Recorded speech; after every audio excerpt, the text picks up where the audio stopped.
Tu sais combien de litres d'eau il faut pour fabriquer un seul jean? Spoiler, c'est plus que ce que contient ta baignoire. C'est chaud, hein? Eh, salut! Aujourd'hui, on va se mouiller littéralement. On plonge dans les coulisses des métiers qui protègent l'eau. Et t'inquiète pas, je vais essayer de pas te noyer sous toutes les infos. Allez, c'est parti. Ça va couler de source. Protéger l'eau, ça se fait en deux temps. D'abord, s'assurer que l'eau souterraine reste potable. Et ensuite, redonner aux rivières leur état naturel. Et ça, c'est possible grâce à une équipe de pros que tu vas découvrir. L'animatrice captage, c'est un peu la gardienne des nappes phréatiques. Son objectif, protéger cette ressource précieuse. Elle ne laisse rien passer, pas une goutte polluée, pas une menace pour sa pureté. Une touche de minéraux par ici, un petit peu de magnésium par là. Tout est en sécurité. Elle travaille main dans la main avec les agriculteurs et d'autres interlocuteurs pour ne pas que leurs champs polluent nos nappes. En quelque sorte, c'est un peu comme une influenceuse. Elle doit convaincre d'adopter d'autres manières de faire pour ne pas qu'on envoie des produits chimiques dans la nature et dans l'eau.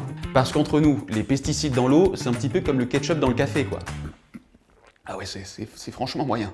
L'animatrice captage, elle aide aussi à initier de nouvelles filières agricoles, comme l'exploitation du chanvre, qui demande beaucoup moins de pesticides, ou semer de la sylphie autour des champs.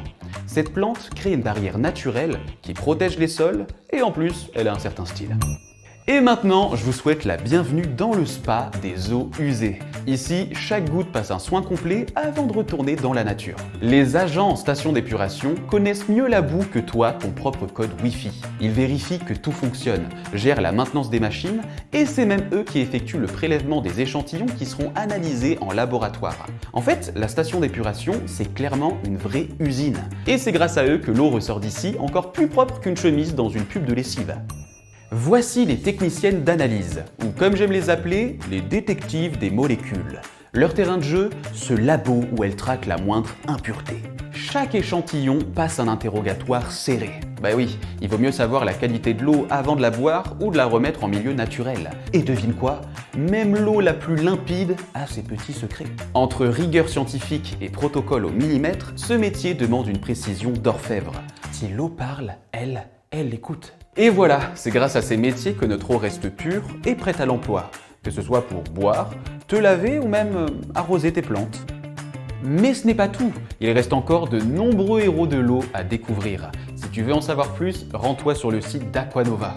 Et surtout, n'oublie pas, chaque goutte compte, même celle que tu utilises pour cuire tes pâtes. Allez, à bientôt!